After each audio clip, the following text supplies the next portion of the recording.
আসসালামু আলাইকুম প্রিয় ভিউয়ার্স। এই মুহূর্তে বাংলাদেশের আকাশে এমন একটা ঘটনা ঘটছে যেটা নিয়ে নয়াদিল্লি, বেইজিং, লন্ডন তিনটা রাজধানী একসাথে হিসাব করছে। বাংলাদেশ 20টি চীনা জেট এনসি যুদ্ধবিমান কেনার জন্য প্রায় $2.2 বিলিয়ন চুক্তির দিকে এগিয়ে যাচ্ছে। একই সাথে ডিসেম্বরে 2025-এ ইতালির লিওনার্দোর সাথে ইউরোফাইটার টাইফুন কেনার লেটার অফ ইন্টেনও সই হয়েছে এবং জানুয়ারি 2026-এ পাকিস্তানের সাথে JF-17 থান্ডার নিয়েও আলোচনা শুরু হয়েছে। তিনটি দেশ তিন রকম জেট, কিন্তু একসাথে।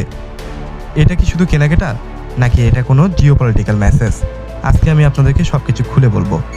স্বাগতম আমার চ্যানেল ডিফেন্স অ্যালার্ট ভিডিওতে। আজকের ভিডিওটা শুধু একটা এয়ারফোর্সের আপগ্রেডের গল্প নয়, এটা বাংলাদেশের কৌশলগত দিক পরিবর্তনের গল্প, যেটা পুরো দক্ষিণ এশিয়ার পাওয়ার ম্যাপ নতুন করে আঁকছে। আপনি যদি এখনও আমার চ্যানেলে নতুন হয়ে থাকেন তাহলে সাবস্ক্রাইব করে পাশে থাকতে ভুলবেন না। এই ভিডিওটি শেষ পর্যন্ত থাকুন, কারণ শেষের দিকে এমন একটা তথ্য দেব যেটা আপনি অন্য কোনো বাংলা চ্যানেলে পাবেন না।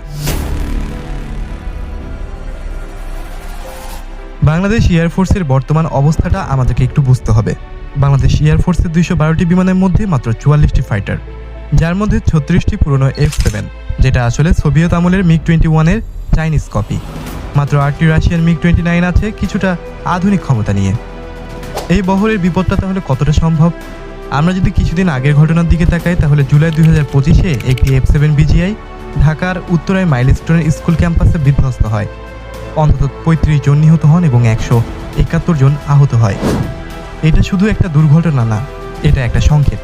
এই বহর আর নিরাপদ না, এই বহর আর আমাদের জন্য যথেষ্টও না। এখন আসি আসল গল্পে। বাংলাদেশ একসাথে তিনটি ফ্রন্টে কথা বলছে। প্রথমত জেট-এন-সি। জেট-এন-সি হলো চীনের 4.5 জেনারেশনের মাল্টি রোল ফাইটার জেট। এতে আছে AES radar, advance electronic warfare system এবং দূরপাল্লার PL-15 মিসাইল বহনের সক্ষমতা। এই ডিল সম্পন্ন হলে বাংলাদেশ হবে পাকিস্তানের পর দ্বিতীয় দক্ষিণ এশিয়ার দেশ যারা জেট-এন-সি চালাবে। এটা হবে স্বাধীনতার পর বাংলাদেশ এয়ারফোর্সের সবচেয়ে বড় বিনিয়োগ। দ্বিতীয়টি হলো ইউরোফাইটার টাইফুন। ডিসেম্বর 2025-এ ইউরোফাইটার টাইফুনের লেটার অফ ইন্টেন্ট সই হওয়ার পর নয়াদিল্লিতে কৌশলগত মূল্যায়ন শুরু হয়েছে। ভারতীয় প্রতিরক্ষা বিশ্লেষকরা এটাকে শুধু একটি সামরিক সিদ্ধান্ত নয়, বরং একটি কূটনৈতিক বার্তা হিসেবে দেখছেন। সর্বশেষ এবং তৃতীয়টি হচ্ছে JF-17 ব্লক 3। জানুয়ারি 2026-এ বাংলাদেশ এবং পাকিস্তানের এয়ার চিফ ইসলামাবাদে বৈঠক করেন এবং JF-17 থান্ডার কেনার বিষয়ে আলোচনা হয়। পাশাপাশি পাইলট ট্রেনিং এবং রক্ষণাবেক্ষণ সহযোগিতা নিয়েও তাদের মধ্যে কথা হয়েছে। তিনটি চুক্তি একসাথে মানে কি আপনি জানেন? মানে হলো বাংলাদেশ কোনো একটি দেশের উপরে নির্ভরশীল থাকতেই চাচ্ছে না। এখন সবচেয়ে গুরুত্বপূর্ণ প্রশ্নে আসি। বাংলাদেশের এই অস্ত্র কেনার পরিকল্পনা ভারতের কাছে শুধু একটি আপগ্রেড নয়, এটি দক্ষিণ এশিয়ার সামরিক মানচিত্রের সম্ভাব্য পুনর্বিন্যাসের সংকেত। কারণটা বুঝতে হলে মে 2025-এর ঘটনাটা আপনাদেরকে আরেকবার মনে করিয়ে দিই। মে 2025-এ ভারত পাকিস্তান সংঘর্ষে পাকিস্তান তাদের জেট-এন-সি ব্যবহার করে এবং দাবি করে যে এই বিমান ভারতের রাইফেলের বিরুদ্ধে উচ্চ মাত্রার রাডার রেঞ্জ অর্জন করতে সক্ষম হয়েছে। এই প্রেক্ষাপটে বাংলাদেশ যখন সেই একই জেট-এন-সি কিনতে যাচ্ছে, তখন ভারতের নজর কেন আমাদের উপরে থাকবে না?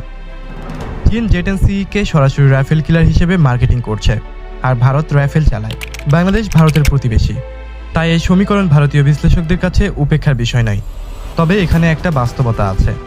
ভারতীয় প্রতিরক্ষা গবেষকরা মনে করেন বাংলাদেশ এয়ারফোর্স 50টির বেশি যুদ্ধবিমান পরিচালনা অবস্থানে যাবে না, যা ভারতের তুলনায় সামরিক ভারসাম্যে কোনো বড় পরিবর্তন নিয়ে আসবে না। তাহলে ভারতের উদ্বেগ কোথায়? সামরিক সক্ষমতা নাকি ভূরাজনৈতিক বার্তা? এখন সবচেয়ে বড় প্রশ্ন, বাংলাদেশ কি আসলে তিনটিই কিনবে? বিশেষজ্ঞরা মনে করছে বাংলাদেশ সম্ভাব্য মিশ্র বহর রাখার পথই বেছে নিয়েছে। ইউরোপিয়ান, চীনা এবং পাকিস্তানি চীনা বিমান একসাথে। এভাবে সামরিক কার্যকারিতা, রাজনৈতিক ভারসাম্য এবং আর্থিক বাস্তবতা তিনটি মেলানো সম্ভব। এটা আসলে কূটনৈতিক মাস্টার ক্লাস। বাংলাদেশের এই আধুনিকরণ ইন্ডিয়া, চায়না, মায়ানমার উত্তেজনার প্রেক্ষাপটে কৌশলগত প্রয়োজনীয়তা থেকে পরিচালিত হচ্ছে। একটা দেশ যখন একসাথে চীন, ইউরোপ এবং পাকিস্তান থেকে অস্ত্র কেনে, তখন সে কারো মিত্র নয়, নিজেরই স্বার্থের মিত্র। তাহলে সারসংক্ষেপ করি, বাংলাদেশ এখন শুধু পুরনো বিমান বদলাচ্ছে না, এটা বাংলাদেশের স্বাধীনতার পর এয়ার পাওয়ারের সবচেয়ে বড় বিনিয়োগ। এবং এটা একটা বার্তা যে ঢাকা নিজের প্রতিরক্ষা নিজেই নির্ধারণ করবে। শক্তি মানে আপগ্রেড নয়, শক্তি মানে কেউ তোমাকে হিসাবে রাখতে বাধ্য হয়। ভিডিওটি ভালো লাগলে এখনই সাবস্ক্রাইব করুন এবং কমেন্টে বলুন বাংলাদেশের কোন বিমানটি নেওয়া উচিত, জেট-এন-সি, ইউরোফাইটার টাইফুন নাকি JF-17 ব্লক 3। দেখা হবে পরের কোনো ভিডিওতে। ততক্ষণ ভালো থাকবেন, সুস্থ থাকবেন। আল্লাহ হাফেজ।